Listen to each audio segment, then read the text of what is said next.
right.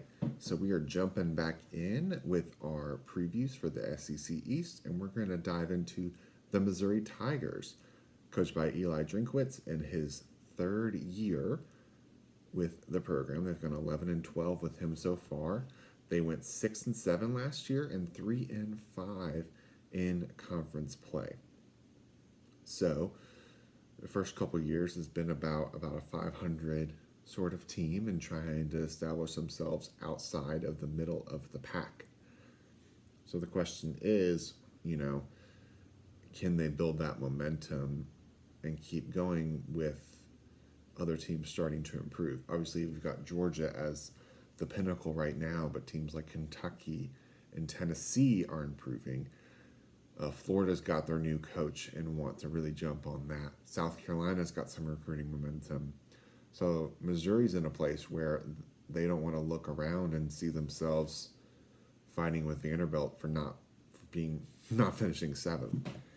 And so it's tough, And so on the one hand, they're really thankful to be, you're thankful to be in the SEC just with all the different deals going on, the TV contracts. At the same time, like you want to be above. This is not the record of what they signed up for necessarily when they came into the conference.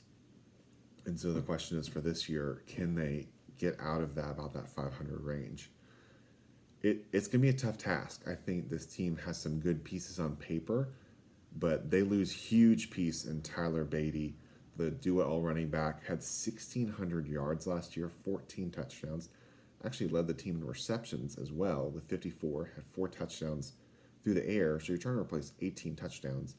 And it's almost, it seems to be that they've gone back-to-back the last 2 years of having a do-it-all back, and it seems like they might be trying to replace that with a couple different pieces instead of trying to do it all at once.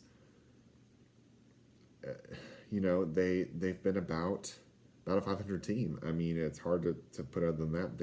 They scored 29 points a game. They gave up 33. Total yards was 413 to 434. I mean, it's a couple plays here or there, and can turn, a 6-6 team to an 8-4 team, or a 4-8 team, the other way. And that's just kind of what they feel like right now. Top guys right now are Isaiah McGuire, defensive end, 14 tackles for loss. Martez Manuel, second on the team with tackles of 77. So they've got some good pieces. I think the big question for them is, who is the quarterback going to be? Since Drew Lock, they're still trying to reestablish that. And they've got a guy like Brady Cook. They had the guy before transfer out to Indiana. They've got Brady Cook, who's been in the program, but he only threw 58 passes last year, 300 yards. They've got a Southern Miss transfer who's come in late. Jack Abram could be fighting him for that. So it's just kind of hard to see exactly what will happen with this, but this team will go as the quarterback goes, because a guy to watch is the recruiting has been top notch, even with all this past couple years of 500 ball.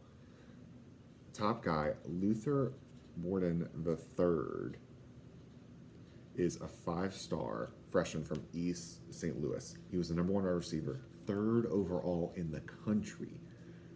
If they can establish him and show that you can do well as a wide receiver at Missouri under this regime, then you're going to start to get some more of those pieces and start to develop. And then you're going to have guys who want to play quarterback. You're going to have all these pieces want to fit into that. And this is a big deal. I think this is really interesting, is that they were the 15th ranked recruiting class last year for 24/7. In the past 32 years, or 10 years, they averaged 32nd. So that's a big jump. And if they can really establish that, I would look to see Borden and Dominic Lovett. They were both high school teammates, actually, and Lovett might be playing the slot. So they don't return a whole lot when it comes to that. They're just trying to fit all these different pieces together. But I would look to see Borden be used quite a bit. And running back, they've got a Stanford transfer and Nathaniel Pete. Elijah Young was there last year. Cody Schrader. D2 talent. You're going to see a lot of these different pieces trying to fit in. I think it's just not a whole lot of congruency from this, just an outside perspective. They're on their 3rd defensive coordinator in 3 years. not great, and then you have Drinkwitz as calling the plays on offense, and they haven't just been able to They had to rely so heavily on Beatty the past couple years that you want to be a little more dynamic than that. Not that he's not good. It's just that's just too much to go on one guy. So it's just tough. I mean, they've got Georgia, of course, and then they've got Arkansas, and then they go on the road at Kansas State in the non-conference. Kansas State's an underrated team. Well, in the college football world, they're being talked a lot. It's about a dark horse. It's more talk about become less of a dark horse team to even play for the Big 12 championship. So that's fun to go. Week 2. You get Georgia, South Carolina, Kentucky. All these guys. So it's not the easiest of schedules, and it's just really hard for me to pick them higher than 6th right now, or just to see them above that just because of how much improving is going.